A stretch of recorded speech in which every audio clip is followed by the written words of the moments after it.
So Mike Tyson, who you have in the background, came out as a Republican, and so he said for many years he was a Democrat, and as he's gotten older and thought about his kids, he is now a Republican, and that's a big statement from a New York Catskill boxer. First of all, it's probably, his health may be in danger now. Black people aren't allowed to be Republicans, but even Mike. And now he's in a wheelchair. So, Hillary may have got wind of Mike Tyson's ambitions. Mike can do whatever he wants to do. As far as Mike coming out as a Republican, I think a lot of that has to do with the fact that the definitions of Democrat Republicans, I think, have kind of changed. They've changed dramatically. Actually, it's kind of fucked up that we only have two, that they try to polarize the two, because I don't consider myself either. And I think both are disgusting in their own ways. I do too. But yeah. I mean, I know many lifelong Democrats that it's just the scape has changed so much. They're not Democrats anymore. It's straightforward. Democrats are basically believe what Republicans did for so long. Yeah, you could make a case that the Reagan Republicans are very similar to the Kennedy Democrats, and somewhere along the lines, the outskirts shot out like the universe, and became more extreme. And especially in the Democrat Party, it seems like the extremists have taken control of the party. And in the Republican side, there seems to be compromised people that are trying to hold on to this idea of the quote GOP, that they're trying to repaint it as some sort of thing which has now somehow become, hey, we were an establishment people that took money and that sided with globalist Democrats. But that's not what the original GOP was. The original GOP was more about, limited government, low taxes, belief in family and God, protection, the sovereignty of the country. And occasionally that manifested itself in, overextending ourselves on national interests, and to a lot of people overextending themselves on infringing on personal rights in the name of God. So they would be so anti-drug, anti-prostitution, the GOP was sort of the strict parent of the original GOP, was the strict parent that turned off a lot of people that were like, just let me be me, let me, smoke pot, get whores. They didn't go, or maybe they did a little bit, but they did not to the extent that the Democrats have. These radical Democrats, they're going into your home, they're messing with. We're talking about old school. Like, we're not talking about now. By the way, your microphone just cut out. Old school. Like, I'm talking about original. Is it on? It is now. Yeah, okay. I see what you're saying. Okay, it doesn't matter. It's on. Just, we don't need to talk for 5 minutes about your microphone issues. Although I should super cut your microphone issues together. Is it fucking on or not? I already told you 17 times it is, but we could super cut, you old fuck. Can you hear me? It's like you're like an old man with a hearing aid. You're like, what? Can you fucking hear me? And you and your 2 megabit per download internet connection too. But yes, your point to the modern Republican is a whole different thing than the old one. The old one actually had principles, but you'd be pissed off at them for overstepping their lines on, personal choice. The new Republicans are just globalists that have sold out, the country to China, that are tied in with the Democrats and pretending to be Republicans. And that's the Mitt Romneys, and there's many others, that Adam Kinzigers, and the fucking Cheneys, Yeah. that pretend that they represent the original ideals, Fucking Cheney's. It's lost by almost 40 points, and then claims that, it's not democracy. So there's a weird thing happening now where the Biden administration is, first of all, let's talk about Mar-a-Lago updates, because there's a lot we've learned, right, since Trump was raided. This yeah. is a big story that Trump was raided, a huge story. Now, it's questionable. Some people, was this legit? Was it not legit? Yes, he's been under attack for so long, but a lot of people think that because he's been under attack, that means he has to have been guilty of something, right? The counter to that is that the guy has been under surveillance now, including FISA warrants, where every branch of the government's combed through every conversation he's ever had in his life. Since he walked down that escalator. For about 7 years, everything that he's ever done in his entire life has been under a microscope. And all they had after that was a made-up story on Russia. So they made up the whole thing, and that's now factual for those that are listening to this, including your cousin or whatever he is. Yes, it's factual that everything on the Russiagate thing was propagated by fake news. Fake news. It was made up. The warrants were made up. The FBI actually forged emails from the CIA and forged information to get warrants to spy on him, made up a fake hack on the DNC server. That was testified. So the CEO of CrowdStrike was the one who actually reviewed the data from the supposed DNC hack. He testified under Congress, and the FBI took his word for it, by the way, which is remarkable.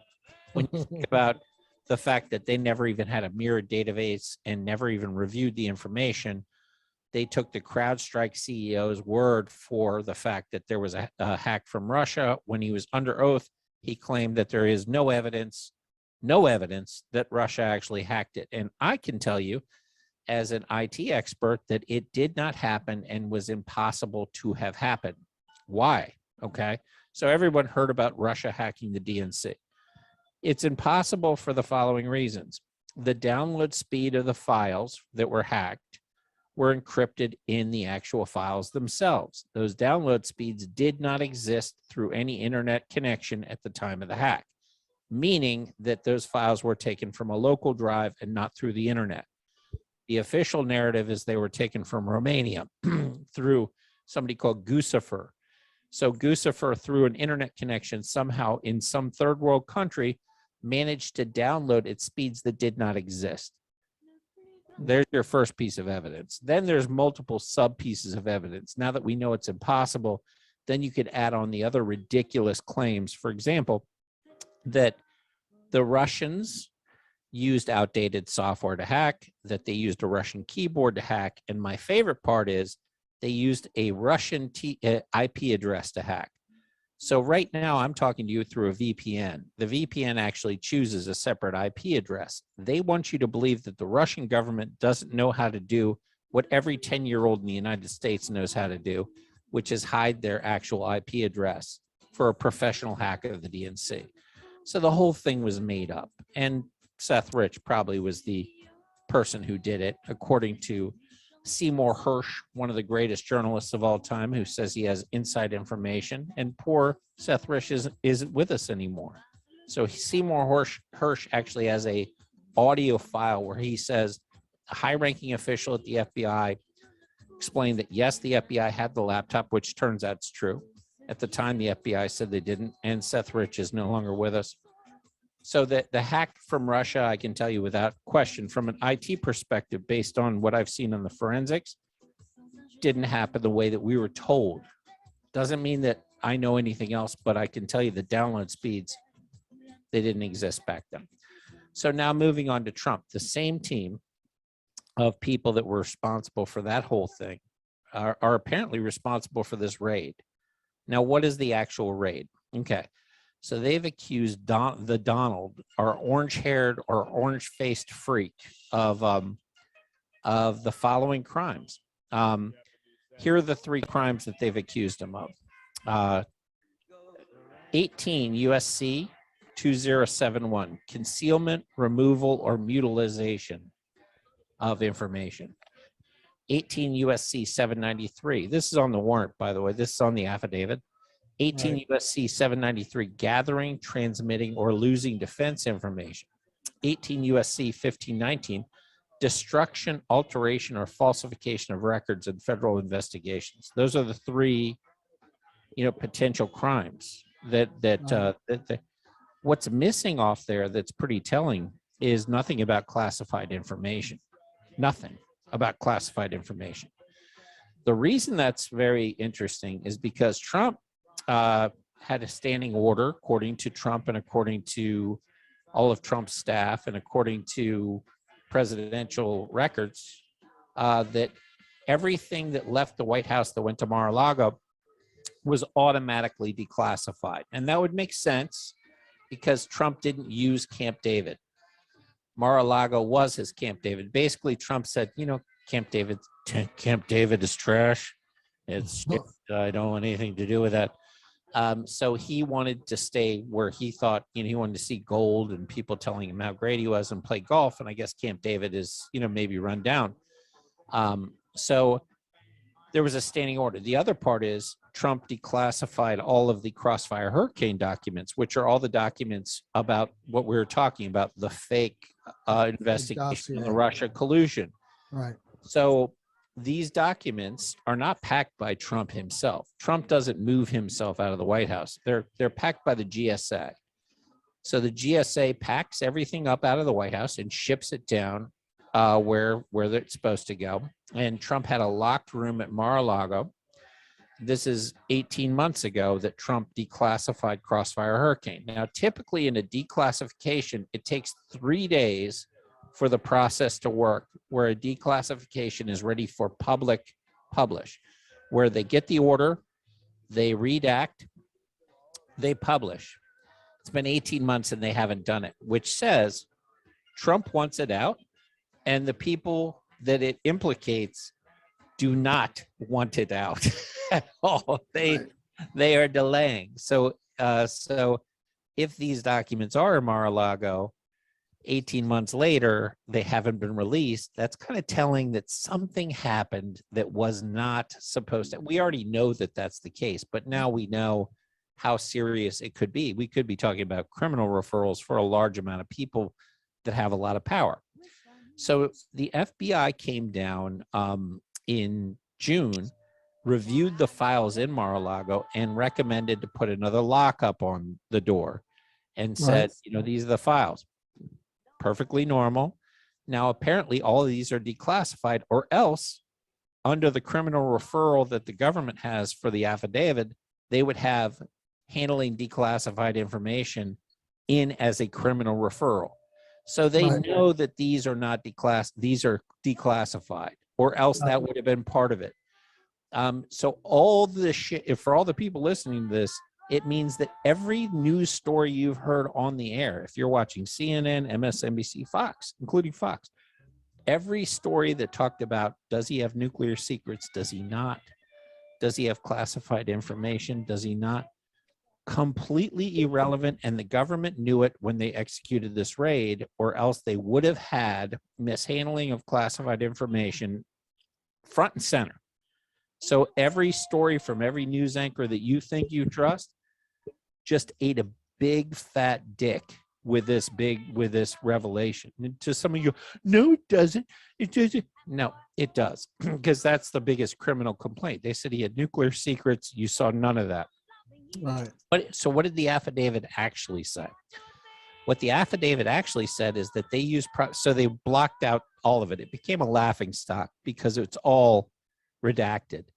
But what isn't redacted became even funnier. So part of their probable cause, so an affidavit, for those listening, is what you take as probable cause to a judge to say, hey, we need a warrant. So what did they take? They took a news article that said that they saw moving trucks in front of Mar-a-Lago in January as part of their probable cause. So a giant facility filled with countless guests actually had a moving truck in front of it was part of the probable cause. The other part was a Breitbart article where Kash Patel talks about classified documents. So 2 news stories were unredacted, meaning that's what they were proud of as evidence for presenting to a judge to raid are 2 ridiculous news articles, a moving truck from January. Now, if it were that urgent in January, why do you have to rush to raid in a couple months before an election? How right? do they keep a straight face? It gets even better. So the judge they went to, so you have to take this to a judge. So you have to take this through a process. So who's the judge they took it to? They took it to a judge that 2 months prior to them taking this, affidavit to say, hey, we need a warrant, had recused himself from a Trump case for being biased against Trump. So the judge has already admitted bias. There's social media posts saying he doesn't like Trump. He recuses himself. 2 months later, he goes, oh, I'll be the guy. Signs off on this.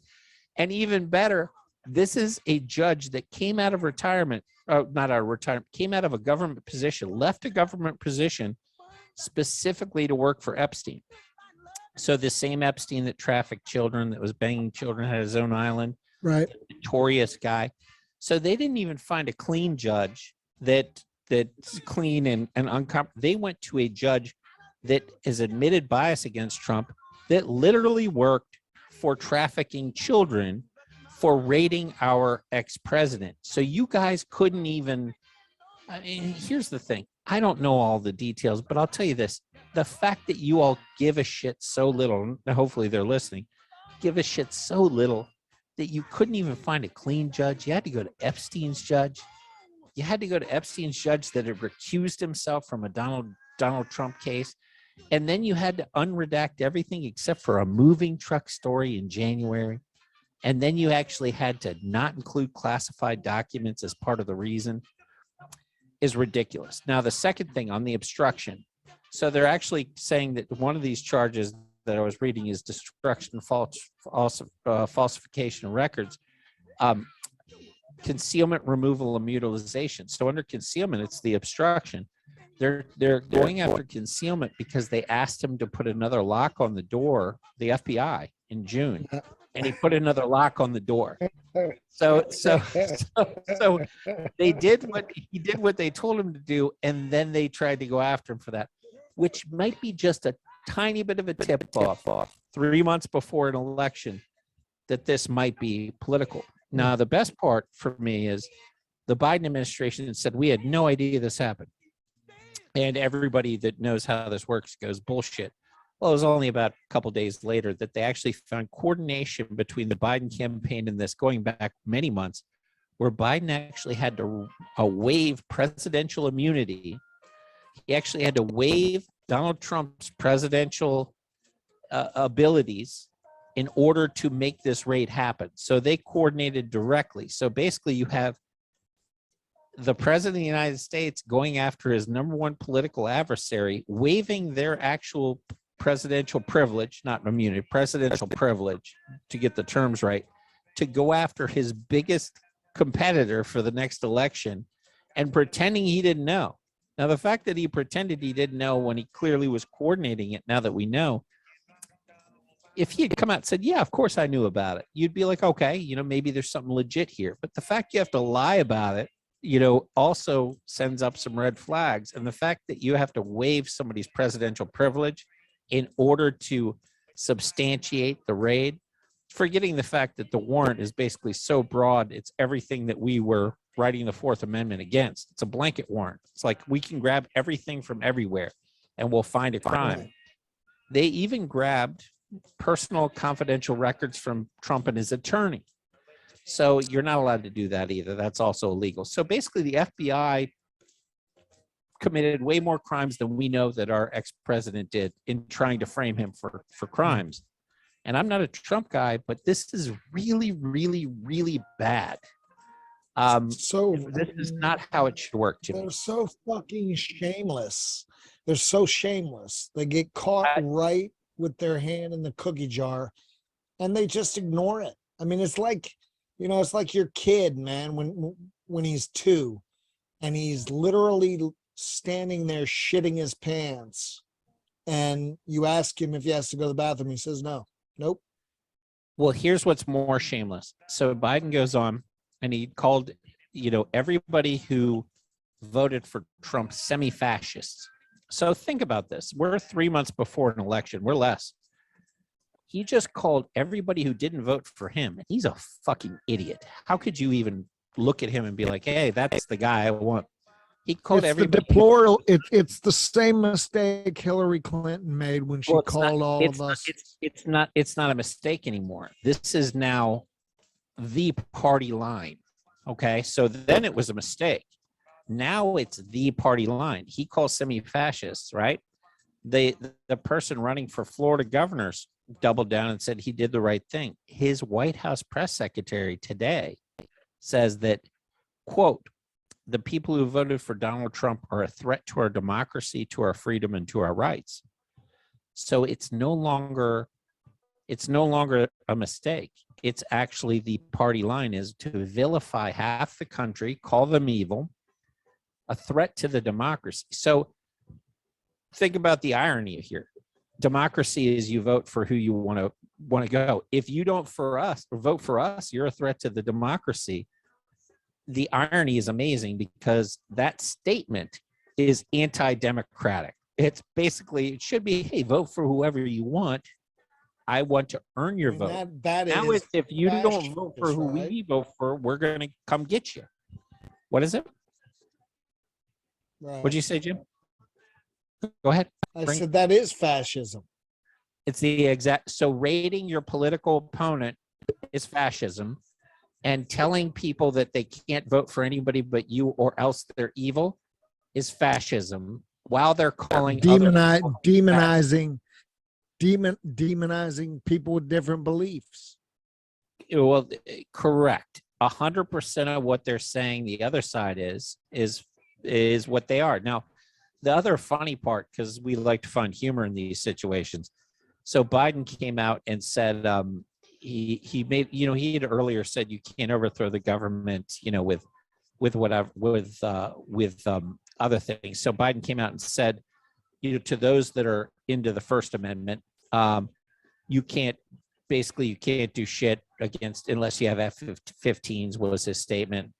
And the great irony there is that, according to the same person and the same party, is that our entire country was almost overthrown by unarmed people, including one guy wearing a buffalo uniform with no shirt, that had no weapons, brandished no weapons, and somehow or another that was an insurrection with no firearms, no F-15s, and no anything. That was the most dangerous day to our democracy.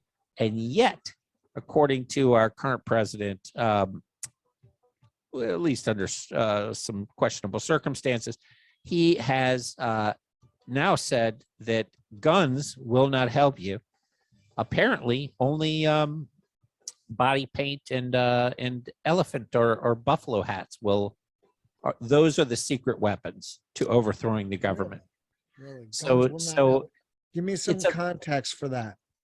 It's a very adversarial stance to take right before an election, Jimmy. I've never, in the United States, and you and I have been here our whole lives, I've never actually heard a president take such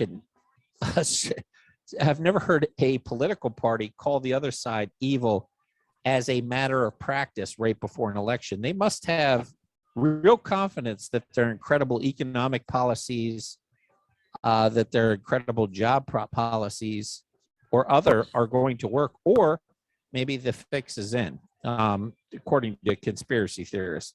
I'm just saying, perhaps you don't take this tact before an election unless you feel like you have an unless you know something. Yeah, you don't usually, hey, fuck you, I don't want your vote. Eat shit. If you like the Second Amendment, which is our Constitution, you're an enemy. If you voted for somebody other than me, you are the enemy, and I'm going to come get you, is a very strange tactic going into an election, unless you know something that we don't. Now, if the country were doing great, if everything were roses, sunshines, and butterflies up our ass, maybe you could have that type of confidence. But considering where we are, it seems like that might not be, I don't know, the best political strategy, unless you know something that we don't know. Right? Absolutely. So what do you It's- think's going on? I'm I don't voting know for what- Biden again. I'm just voting for him, just for the record. That's my No. man there. I And if don't he's think there, Biden. I Hillary's don't think there. Biden. We got 2 years left. I don't think Biden's going to make it. I don't care if they stuff him and fill him up with bromide and just put him out there like a pharaoh. They could wrap him like a mummy. That's my man right there. That's my fucking dog. And he can put Kamala right there on a leash, and just like our boy who got kicked off. By the way, speaking of leashes, for those that didn't follow,